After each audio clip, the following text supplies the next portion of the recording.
Hi, I'm Sam Baltrusis, Editor-in-Chief of Spare Change News. Joining me today is Andrew Warburton. Hello. He is our last word columnist. He's also our copy editor. First of all, I want to thank INSP for considering Spare Change News TV for Best Non-Paper Project. We're putting our 5 most memorable moments together for INSP. So Andy, so tell me about your experience with Spare Change News TV. Well, I started working for the newspaper when you did, so you brought me in because we've done a lot of work together in the past. So every 2 weeks I've been meeting with the vendors and interviewing them. They've been telling me, about some of their life, and so I put together a little article on the back page, and it's just been, it's been an amazing experience. And as we talked about on Spare Change News TV, Andy has a different approach when he does his vendor profiles. He talks about their hopes and their dreams. He doesn't really focus on how did you become homeless. So the vendors are becoming stars. I mean, people are really learning about the vendors and their wisdom that they have to offer to the community. So it's been a fantastic journey. My first episode, I had no idea what I was doing. I had Alex Ramirez, who is one of our star reporters, come on the show, and it was a pretty emotional first episode. It's still our most viewed episode, which was the beginning. The reason why I joined Spare Change News was I reached out to one of the religious leaders of Boston, and I said, what can I do? Because I feel emotionally invested in these people. And she said, pray. And I did.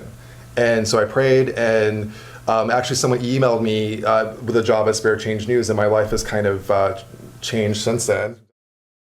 We focused Alja Benjamin, and you've actually interviewed Alja. Yeah. And we actually saw a clip from the early 90s of Alja talking, and we were shocked because he looked like a model. And so we really liked. It was a fantastic interview. He's very well known in this Spare Change News community because he's been around for so long. The nice thing about Alja is that he does like to talk, and like he said, the people in the street say that he sometimes feels like a street psychologist. Yeah. And you really get that from him. I feel like I could talk to him. And when we went to Dunkin' Donuts and had coffee, which is another nice thing, rather than, although the vendor meeting is great, it's kind of nice to go out for coffee as well. Yeah. But he really liked to talk, and it went on for way longer than I expected. Because originally the vendor profiles were supposed to be like one-word answers, right? Right, that was our original intention, but then they kind of molded into something else. So, and that's because of Alja. You were on that episode. I interviewed Amanda Michelle Gomez, and we talked about tampons, and it was the most awkward conversation, but it was a necessary conversation. In the story, you did talk about that it could be a trigger, and of course, like this topic. When I was reading it, I was editing this story. I'm like, I don't really know much about this topic, but it's important to be candid, and I appreciate your candidness doing the story because it's not an easy story to do. Yeah. It wasn't. It's very uncomfortable. You make a lot of uncomfortable phone calls. I'm talking about periods. You help me with that, and it is uncomfortable, but I mean, it's kind of it's necessary, so I don't mind it.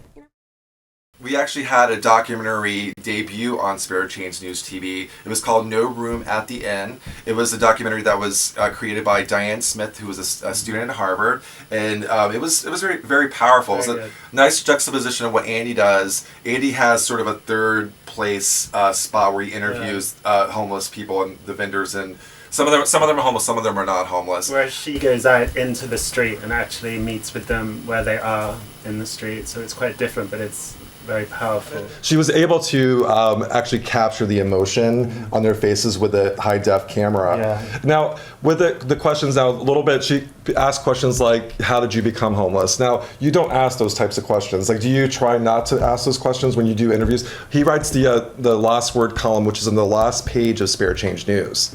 What she's doing is similar to what I've been doing, interviewing the vendors, but I think that she's really meeting homeless people where they're at, but in the street, basically. So you can even hear all those street noises in the background. Yeah. So I think that what I've been doing is meeting people in quite a private situation. So I think that gives them the time to sort of really kind of open up quite a lot.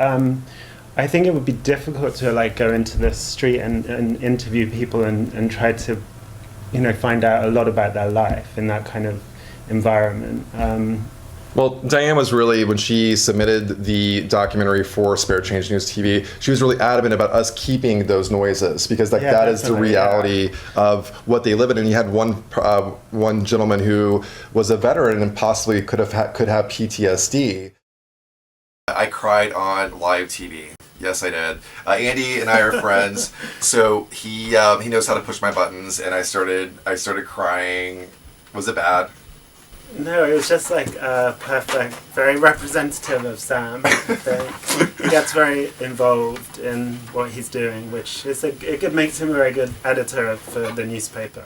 I care about the people that I talk to. Say by asking me how it had changed my life, but I feel like it's changed your life. It really has changed my life. I think that like with John, I'll tell you the truth. The truth is I care about these people so much, and when it's snowing and I know that they're out there, I don't know what's going to happen to them.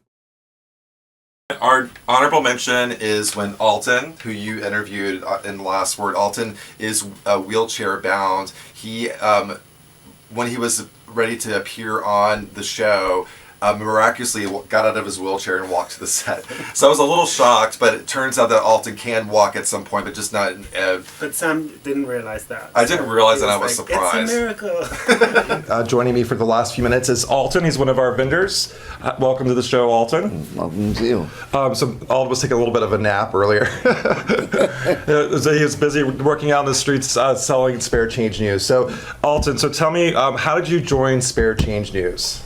I joined Spare Change News for a friend of mine. I didn't know anything about it until she told me. Okay. So I went down and saw, I was panhandling up until then. So I went down and said, okay.